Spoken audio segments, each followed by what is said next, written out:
The following story has been brought to you by StoriesToInspire.org.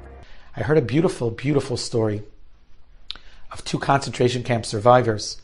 One fellow's name was Ephraim Greenfield, and the other fellow's name was Yechiel Weinberger. The two of them became fast friends in the DP camp. Both of them had lost their entire families. They were in their high teens, and they had nothing, and they became the closest and closest of friends. One day, the administration of the DP camp said that there was an opportunity to apply for visas to Canada. Ephraim Greenfield and Yechiel Weinberger both applied for visas to Canada. They were hoping to move to Toronto, where there was a flourishing Jewish community. Sadly enough, Yechiel Weinberger got a visa.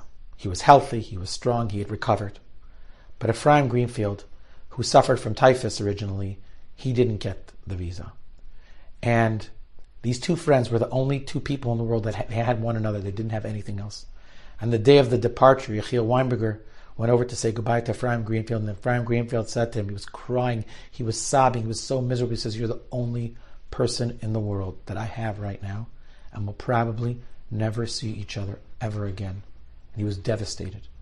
And in a moment of incredible inner strength, Yechiel Weinberger took his passport and took his visa, and he gave it to Ephraim Greenfield, and he said, "Going forward, you are Yechiel Weinberger.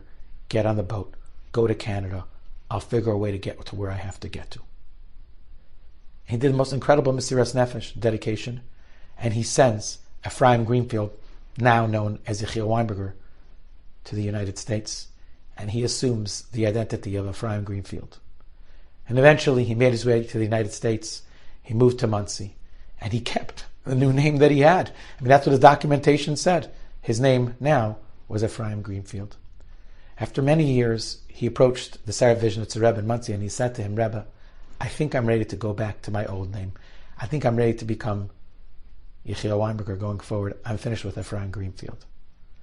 And the Rebbe said to him, "Chas v'shalom." He says, "I want you to keep the name Ephraim Greenfield for the rest of your life." Why? He said, because he says, every time someone calls your name, they're recalling the incredible Mesirat Nefesh, the dedication, the identity of selflessness that you have. Don't lose, don't shed that identity. Keep it, Achar Mea V'Esrim. And you come before the Rebbeinu Shalom with the most incredible, powerful zechus or merit. Enjoyed this story? Come again. Bring a friend. StoriesToInspire.org